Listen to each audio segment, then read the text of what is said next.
Welcome to the channel for jobs. अस्सलाम वालेकुम dear viewers. Pakistan navy as a civilian test preparation 2023। Dear viewers, इस video में past test experience question verbal intelligence के discuss होंगे। तो video का आगाज करते हैं। तो हमारा फर्स्ट क्वेश्चन है, what will come next in the following series. दोस्तों ये सीरीज का सवाल है।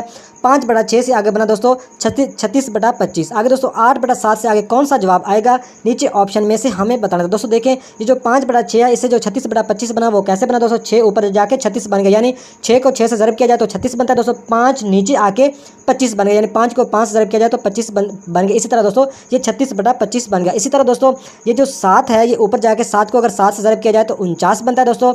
8 को अगर 8 नीचे आकर दोस्तों 8 को अगर 8 से ज़रब किया जाए तो 64 बनता है। तो दोस्तों 49/64 यही हमारा राइट आंसर आ जाएगा। बी जो 49/64।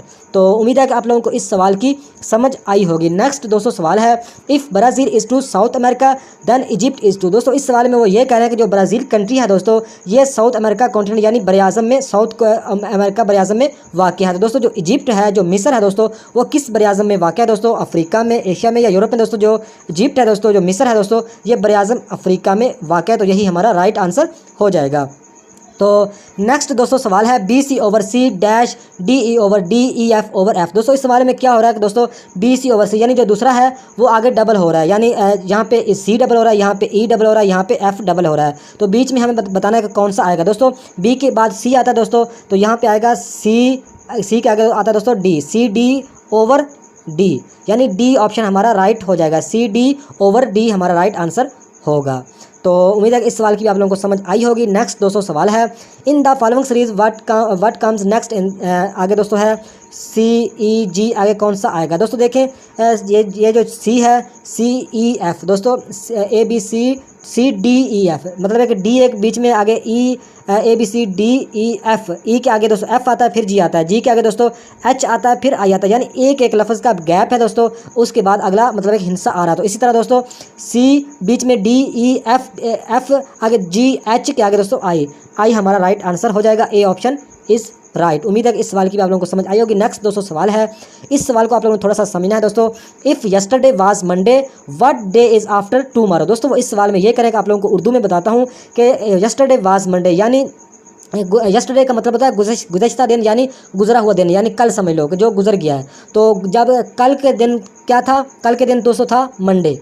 तो आगे दोस्तों वो क्या रहे हैं, कि आगे वो क्या कह रहे हैं कि आफ्टर टुमारो, यानी वो ये कह रहे हैं कि दोस्तों कल तो मतलब कि मंडे था, तो आज क्या होगा, आज ट्यूसडे होगा। तो आगे दोस्तों वो पूछ रहे हैं कि डे इज़ आफ्टर टुमारो, यानी कल के बाद क्या दिन होगा, कल के बाद क्या दिन होगा। दोस्तों आज ट्यूसडे है तो कल वेडनेसडे होगा, तो अगला दिन कौन सा होगा दोस्तों, थर्सडे होगा। उम्मीद है कि आप लोगों को इस सवाल की समझ आई होगी। कि दोस्तों आप लोगों को फिर बता देता हूँ दोस्तों, ये यस्टरडे यानी मंडे, कल मंडे था, यानी जो दिन गुजर गया है उसके दिन तो मंडे था। तो आज क्या है, आज ट्यूसडे है। तो आगे दोस्तों वो पूछ रहे हैं कि आफ्टर टुमारो, यानी कल के बाद कौन सा दिन होगा। आफ्टर टुमारो, आफ्टर का मतलब बता बाद, टुमारो कल के बाद क्या दिन होगा। तो दोस्तों कल के बाद आज ट्यूसडे है तो कल वेडनेसडे होगा, तो इसके बाद कौन सा दिन होगा, थर्सडे। तो थर्सडे यही हमारा राइट आंसर हो जाएगा। उम्मीद है कि आप लोगों को इस सवाल की समझ आई होगी। अगर दोस्तों कि जिस सवाल की भी समझ ना आए तो लाजमी मुझसे कमेंट बॉक्स में रब्ता कीजिएगा, आप लोगों को एक सवाल की वीडियो भी बना के सेंड कर दूंगा। नेक्स्ट दोस्तों सवाल है, if river is coded 1 2 3 4 5 then and दोस्तों FER fever is coded 6 4 7 3 4 5 then what stands for EAR। दोस्तों इस बारे में ये कह रहे हैं कि दोस्तों जो रिवर का कोड है ये 1 2 3 4 5 है। दोस्तों कोड का मतलब ये होता है कि जो R का कोड है 1 है, जो RI का दोस्तों कोड है ये 2 है, जो V का कोड है दोस्तों ये है 3, ये जो E है इसका दोस्तों जो कोड है वो है 4, और जो R का कोड दोस्तों वो है 5। इस तरह कोड होते हैं दोस्तों। तो आप लोगों को उम्मीद है कि इस सवाल की समझ इजीली आ जाएगी। दोस्तों यहाँ पे हमें EAR का दोस्तों हमें बताना है कि कौन सा आएगा, नीचे ये ऑप्शन दिए हुए हैं। दोस्तों देखिए EAR का हमें मालूम करना है, तो सबसे पहले हम मालूम करेंगे E का कोड क्या है। दोस्तों E का कोड अगर देखें यहाँ पे E कितने नंबर पे, चौथे नंबर पे है, तो यहाँ पे कितना आ जाएगा, यहाँ पे चौथे नंबर पे कौन सा हिस्सा है दोस्तों, 4 है, तो यहाँ पे 4 लिख देते हैं। आगे दोस्तों A है, तो A का देखें दोस्तों, रिवर में तो A होता नहीं दोस्तों, तो FER फीवर में देखें दोस्तों A तीसरे नंबर पे है, तो यहाँ पे दोस्तों तीसरे नंबर पे कितना है, 7 है, तो यहाँ पे 7 आ जाएगा। तो आखिर पे R है दोस्तों, तो R एंड पे है, तो एंड पे कितना है, 5 है, तो यहाँ पे भी एंड पे है, तो यहाँ पे भी 5 है, यहाँ पे कितना आ जाएगा, 5 आ जाएगा, यानी 475, यानी 475 हमारा राइट आंसर हो जाएगा। तो उम्मीद है कि आप लोगों को इस सवाल की भी समझ आई होगी। नेक्स्ट दोस्तों सवाल है, Aslam was 21 years old in 1945, how old will be he in 1965। दोस्तों वो इस सवाल में ये कह रहे हैं कि असलम की जो 1945 में उम्र थी 21 साल, 1945 में असलम की उम्र थी 21 साल और 1965 में उनकी उम्र कितनी होगी। तो दोस्तों बहुत ही सिंपल सवाल है दोस्तों। तो 1965 में थी 21 साल, तो यहाँ पे हम लिख देते हैं 21। तो आगे दोस्तों 1965 में कितने बीच में फ़र्क गुजरा है दोस्तों, 45 से आगे 55 आगे 65, यानी 20 साल का 20 साल गुजर गया। तो दोस्तों 21 में हम 20 को ऐड कर देंगे तो कितना बनता है, 41 जवाब आएगा। तो उसकी जो उम्र है 1965 में असलम की वो कितनी बनती है दोस्तों, 41 यानी 41 ईयर्स बनती है। तो सी ऑप्शन हमारा राइट हो जाएगा। तो नेक्स्ट सवाल है दोस्तों, hear is to air then edge close is to. दोस्तों इस सवाल में वो ये कह रहे हैं कि जो ये हियर है इससे ये बना है एयर, तो edge close is to close से कौन सा लफ्ज़ बनेगा, नीचे ऑप्शन दिया होता है। दोस्तों इस सवाल में देखें, ये जो हियर है दोस्तों, हियर से जो ईयर बना, इसमें क्या हुआ दोस्तों, उन्होंने शुरू का जो एच है दोस्तों वो उन्होंने काट दिया, जो शुरू में जो एच है दोस्तों वो काट दिया, बाकी जो ई आर बचा वो आगे उन्होंने लिख दिया। इसी तरह दोस्तों यहाँ पे सी है, सी को हम ख़त्म कर देंगे, आगे क्या बनेगा LOSC। तो यही हमारा राइट आंसर हो जाएगा, बी ऑप्शन पे LOSC मतलब है कि हमें मिल रहा है। तो B option is right.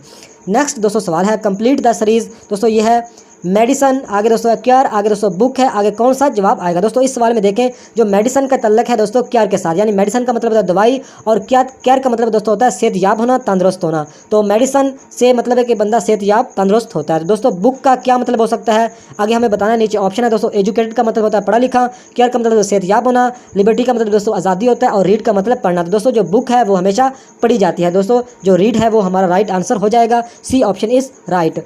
Next दोस्तों सवाल है, find the pair which is differently related in respect of other. यानी दोस्तों इस सवाल में हमें यह बताना है कि दोस्तों ये जो सारे पेयर हैं दोस्तों, दो वर्ड्स के पेयर है दोस्तों, दो लफ्ज़ हैं दोस्तों, तो इनमें से हमें यह तलाश करना है कौन सा डिफरेंट है, कौन सा मतलब है कि मुख्तलिफ है। तो दोस्तों देखें, चेक करते हैं कि कौन से मतलब हैं। तो दोस्तों फर्स्ट ऑप्शन को देखें, तो इसमें दोस्तों हॉस्पिटल और पेशेंट, यानी जो पेशेंट है ये हॉस्पिटल में जाता है दोस्तों, ये तो पेयर बिल्कुल ठीक लग रहा है, तो इसको हम टिक कर देते हैं। आगे दोस्तों डिसीज़ इंसेक्ट, डिसीज़ का मतलब बीमारी और इंसेक्ट का मतलब कीड़े मकोड़े, ये मैच नहीं कर रहा। तो दोस्तों ये देखिए आगे इंडस्ट्री लेबर, तो दोस्तों लेबर जो है वो इंडस्ट्री में काम करते हैं, ये भी ठीक है। आगे दोस्तों क्राइम पनिशमेंट, तो दोस्तों क्राइम और पनिशमेंट, जो क्राइम यानी जो जुर्म करता है उसको पनिशमेंट यानी सज़ा मिलती है, ये भी ठीक है। दोस्तों जो हमारा गलत रॉन्ग जो पेयर दोस्तों है वो है डिसीज़ इंसेक्ट, ये आपस में मैच नहीं कर रहा, बी ऑप्शन हमारा राइट हो जाएगा। तो उम्मीद है कि आप लोगों को इस सवाल की भी समझ आई होगी। नेक्स्ट दोस्तों सवाल है, A is the father of B but B is not the son of A. दोस्तों इस सवाल को भी आप लोगों ने समझना है कि इस सवाल में दोस्तों वो ये कह रहा है कि जो ए है ये बी का फादर है, लेकिन आगे जाके दोस्तों वो ये कह रहा है कि B is not the son of A, यानी जो बी है वो ए का मतलब है कि ए बी का मतलब है कि फादर है, ए बी का बाप है, लेकिन जो बी है वो ए का सन नहीं है। दोस्तों इस बारे में लॉजिक समझना है आप लोगों ने कि वो ये कह रहा है कि ए जो बी का मतलब है कि ए बी का बाप तो है, लेकिन बी ए का सन नहीं है। तो दोस्तों सन नहीं है तो क्या फिर बेटी होगी, तो मतलब है कि डॉटर होगी, तो यही हमारा राइट आंसर हो जाएगा। नीचे दोस्तों वो पूछ रहा है what is the relation B to A. तो दोस्तों जो बी टू ए का रिलेशन है वो बेटी बाप का है, यानी डॉटर और फादर का है। उम्मीद है कि आप लोगों को इस सवाल की भी समझ आई होगी। दोस्तों ये थी आज की वीडियो, नेक्स्ट वीडियो तक खुद